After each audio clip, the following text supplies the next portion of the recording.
Assalamualaikum teman-teman. Perkenalkan, nama saya Sabina Pratiwi Siregar dengan NPM 202414550009. Di sini saya akan membahas berbagai macam materi atau pembahasan dari manusia, alam, teknologi, dan kebudayaan. Dari 4 unsur ini sangat berpengaruh besar loh untuk kehidupan sehari-hari kita. Nah, untungnya dan pentingnya video ini saya akan buat. Di sini saya akan membahas bagaimana manusia berinteraksi dengan alam, serta bagaimana teknologi berkembang, serta bagaimana kebudayaan terbentuk dan berubah akibat perubahan zaman. Mari kita simak videonya. Dari pembahasan pertama, yaitu manusia. Lagi-lagi manusia ya. Manusia sebagai makhluk sosial dan berbudaya. Maksudnya itu apa sih? Manusia pada dasarnya tidak bisa hidup sendiri. Maksudnya gimana ya? Maksudnya kita nggak bakal bisa untuk hidup sendiri sebatang kara. Itu nggak mungkin.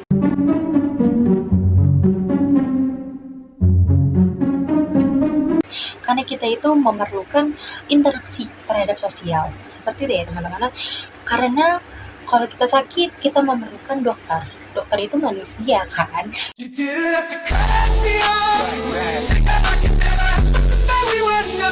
Kita juga memerlukan interaksi di suatu lingkungan. Seperti di daerah perkomplekan atau perumahan, itu pasti kan setiap minggunya itu mengadakan gotong royong ya. Nah, gotong royong itu tidak mungkin kita mengerjakannya sendiri atau satu keluarga saja, itu tidak mungkin.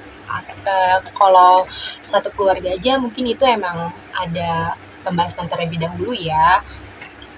Tetapi kalau untuk lingkungan perumahan komplek itu pasti setiap perumahan itu mempunyai jadwalnya sendiri. Seperti di perumahan saya itu setiap minggunya itu mengadakan gotong royong setiap minggunya di hari Minggu atau weekend. Kalau tidak setiap minggu, pasti di hari besar itu kompleks saya mengadakan gotong royong seperti 17-an ya. Gak mungkin dong 17-an dengan kita berlomba merayakan kemerdekaan Indonesia, tetapi dengan keadaan lingkungan yang berserakan sampah, banyak debu, serta rumput-rumput liar yang tinggi-tinggi, itu kan gak mungkin banget dong ya. Pasti kita mengecat ulang lapangannya, serta membersihkan debu-debu, bahkan sampah ya. Dan itu tidak dilakukan sendiri, tetapi mengajak warga-warga setempat untuk berpartisipasi dalam gotong royong tersebut. Seperti itu teman-teman. Sementara manusia sebagai makhluk berbudaya memiliki akal, nalar, kreativitas, serta kemampuan untuk menciptakan dan mengembangkan sesuatu. Karena itulah manusia menghasilkan berbagai bentuk budaya seperti nilai, norma, bahasa, seni, serta kebiasaan yang diwariskan dari generasi ke generasi. Nah, di sini saya akan membahas dari sudut pandangnya bahasa ya. Saya itu selaku orang Jawa, jujur saya tidak mendapatkan pembelajaran atau ajaran dari orang tua saya mengenai bahasa Jawa. Jadi saya di sini benar-benar pure belajar dari orang-orang sekitar saya, teman-teman, guru, bahkan orang-orang dari pedagang sekalipun ya.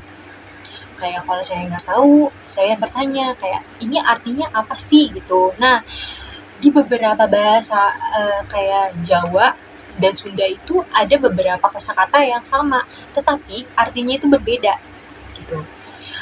Jadi oh seperti ini ya, oh artinya ini, bahasanya ini artinya di sini tuh beda, di bahasa Sunda tuh berbeda artinya, sama di bahasa Jawa itu berbeda, seperti itu. Nah, untuk bahasa Sunda saya belajar dari pembelajaran di sekolah ya, karena di SD, di SMP, di SMK itu saya belajar bahasa Sunda, walaupun nggak ngerti-ngerti banget, maksudnya kayak kosakatanya itu yang saya pahami dan ngerti itu sedikit banget karena saya tidak menelusuri lebih jauh. Nah, ada juga saya belajar bahasa Palembang karena teman saya ada beberapa yang dari Palembang, jadi saya belajar sedikit demi sedikit kayak bahasa-bahasanya seperti idak itu ternyata itu artinya tidak ya teman-teman. Dan ada juga artinya itu bahasanya itu seperti.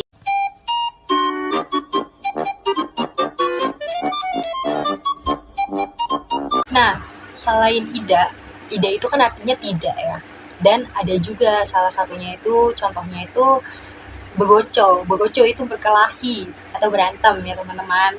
Itu yang saya ketahui. Walaupun nggak banyak sih, tetapi ya sedikit demi sedikit saya mengetahui lah ya beberapa kosakatanya dan artinya karena saya diajari. Walaupun nggak semuanya saya paham juga sih ya. Seperti itu. Nah, selain dari bahasa ya teman-teman, tapi yang kalian harus ketahui yaitu tentang alam. Ya, teman-teman, alam juga berperan loh dalam kehidupan kita karena alam itu sangat luas di bumi ini. Dan alam juga tempat kita tinggal sekarang. Nah, selain manusia, alam juga berperan sangat penting di kehidupan kita. Manusia itu hidup bergantung pada alam. Kenapa?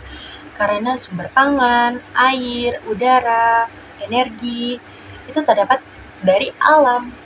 Nah, oksigen yang kita hirup ini itu terdapat dari pohon. Makanya jangan pernah menebang pohon secara liar ya teman-teman, karena itu tidak baik, karena itu bisa mengikis oksigen dan menipisi oksigen yang ada di bumi ini. Nah, kalau terjadinya penebangan hutan secara liar, manusia nggak akan bisa hidup dengan baik dan cukup karena oksigen itu terdapatnya dari pohon. Selain itu, manusia berperan juga di bumi ini, di alam ini, untuk mengelola, untuk membuat ladang pertanian, serta membangun rumah, irigasi, hingga mengelola hutan. Selain kebudayaan, manusia juga bergantung hidup pada alam, karena alam memberikan sumber pangan, air, udara, dan energi. Alam menjadi tempat bertahannya hidup manusia. Tanpa udara, oksigen yang terdapat dari pohon, manusia tidak akan bisa hidup dengan baik dan cukup. Manusia juga mengelola, membuat ladang pertanian, dan membangun rumah, membuat irigasi, hingga mengelola hutan. Interaksi ini memberikan dampak positif bagi alam dan memberikan dampak yang baik juga, seperti kesejahteraan dan kemajuan pembangunan. Selain memberikan dampak positif, ini juga manusia juga memberikan dampak negatifnya juga loh teman-teman. Misalnya seperti polusi, kerusakan lingkungan, dan pemanasan global jika tidak dikelola dengan baik. Penebangan pohon secara liar itu juga sangat berpengaruh ya teman-teman, seperti yang tadi saya sebutkan, membuat tanah longsor, membuat banjir, kerusakan lingkungan, dan menipisnya oksigen, serta berparahnya pemanasan global. Seperti itu teman-teman. Jadi tidak boleh ya penebangan hutan secara liar. Nah, dari sisi alam itu sudah, dari sisi manusia juga sudah. Selanjutnya kita akan membahas tentang teknologi. teknologi itu berkembangnya secara pesat ya, karena teknologi merupakan hasil kreativitas manusia loh teman-teman. Manusia membuat teknologi itu untuk mempermudah pekerjaannya. Pada awalnya teknologi masih sederhana, misalnya kapak batu, alat pembajak sawah menggunakan kerbau, atau perahu tradisional. Namun, seiring berjalannya waktu, teknologi berkembang secara pesat menjadi alat yang lebih modern, seperti telepon pintar, bahkan sekarang itu ada smartphone, ya teman-teman, yang sekarang kita gunakan. Internet, mesin industri, bahkan robot. Sekarang kan banyak kayak yang manusia yang menggunakan robot. Maksudnya itu kayak alat untuk menyapu diganti menjadi robot, alat robot yang untuk yang bisa jalan sendiri, seperti itu loh teman-teman. Nah, maksudnya itu robot itu contohnya itu seperti alat alat untuk nyapu, tetapi berubah menjadi robot yang bulat yang bisa jalan sendiri itu, tetapi bukan vakum. Dia bisa untuk nyapu, untuk menyedot kotoran, serta mengepel pun juga bisa. Tetapi itu berjalan dengan sendirinya ya, tidak kita arahkan atau segala macamnya. Dia bisa mengarahkan jalannya sendiri. Nah, teknologi itu membantu manusia beradaptasi. Maksudnya itu apa ya? Misalnya, teknologi irigasi untuk daerah kering. Maksudnya itu AC. AC itu kan teknologi ya, teknologi untuk menghantarkan udara yang sejuk. Nah, itu biasanya di daerah yang panas, seperti Bekasi ya teman-teman, kalau kalian tahu. Bekasi, Semarang, itu Tangerang juga salah satu daerah atau kota yang sering banget dibilang panas banget gitu. Itu terkenalnya ya teman-teman, terkenal dengan cuaca yang sangat panas. Gak sangat sih, tetapi ya cukup panas. Selain AC ada teknologi pertanian untuk meningkatkan produksi. Nah, contohnya itu seperti tanaman padi yang menggunakan alat berupa rice transplanter, mesin menanam bibit padi secara mekanis dan beragam. Dan ada juga loh teman-teman, mesin yang menggunakan proses pemotongan, perontokan, dan pembersihan padi, yaitu berupa alat combine harvester. Alat ini mempermudah untuk meningkatkan produksi kalau ada hal yang gagal panen, atau lagi kalau banyaknya customer yang permintaan barangnya itu sangat amat tinggi. Nah, itu alat itu sangat membantu petani untuk merontokkan padi-padinya. Jadi tidak perlu untuk dipukul-pukul lagi ke tanah atau ke alas, karena itu sangat amat membutuhkan waktu yang cukup lama ya teman-teman. Jadi manusia menciptakan teknologi seperti itu, alat untuk merontokkan padi. Nah, yang terakhir teman-teman, tentang kebudayaan. Sebelum ke materinya, saya mau kasih tahu kalau saya itu sedang menggunakan baju kebaya kutu baru. Kalau yang kalian ketahui, kutu barunya itu yang polos ya teman-teman, jadi nggak yang bermotif atau berbrukat seperti itu. Nanti detailnya saya kasih lihat gambar di sini, oke? Nah, membahas mengenai kebudayaan. Kebudayaan ialah seluruh hasil cipta, rasa, dan karsa yang terdapat di dalamnya. Itu ada bahasa, tradisi, seni, adat istiadat, kepercayaan, dan teknologi. Lagi-lagi teknologi itu terdapatnya di kebudayaan juga ya teman-teman, karena semua ini mencangkup pada aspek-aspek dan kepentingan di kehidupan sehari-hari kita. Nah, kebudayaan itu tidak muncul begitu saja ya teman-teman, karena kebudayaan itu hasil dari interaksi atau yang disebut juga percakapan. Percakapan antara kedua belah pihak atau bahkan berkelompok atau komunitas yang membuat sebuah kebudayaan baru yang terdapat ada di Indonesia ini sekarang. Mulai dari bahasa,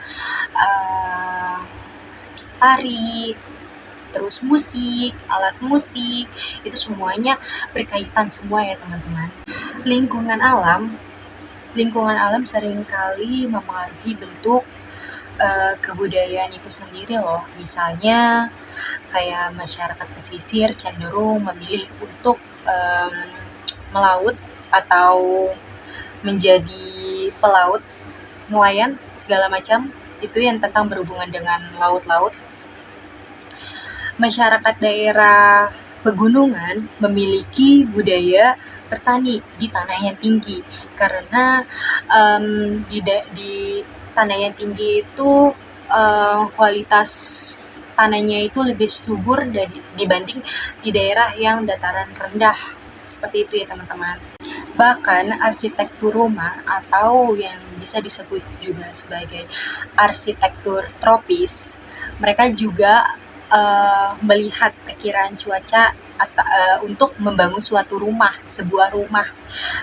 Misalnya kayak di dataran rendah, tinggi maupun di daerah-daerah pesisir laut, itu dia juga tidak bisa menyamaratakan sebuah rumah. Misalnya nih ya, di beberapa wilayah Indonesia seperti Aceh ya, saya mencontohkan Aceh. Aceh itu atap miring curam karena memudahkan aliran air hujan yang deras agar cepat turun dan mencegah kebocoran di dalam rumah, serta membuat ruangan semakin sejuk. Itu dari rumah Aceh ya contohnya. Nah, kalau ada juga di Medan terdapat rumah panggung. Nah, yang saya tahu itu kenapa di daerah Medan itu membuat rumah panggung karena ia takut, bukan takut sih, untuk mencegah banjir, terus serangan dari hewan liar dan pelembapan tanah seperti itu. Jadi untuk beberapa daerah juga yang ada juga yang di laut atau ya di laut dia membuat rumah panggung juga, yaitu menghindari dari hewan liar atau bahkan dari ya segala macamnya seperti itu. Seperti itu teman-teman. Mungkin segitu aja materi yang bisa saya sampaikan terkait dengan manusia, alam, teknologi, dan kebudayaan. Jangan lupa like, komen, dan subscribe. Semoga kalian yang menonton mendapatkan manfaat terkait materi tersebut. Terima kasih.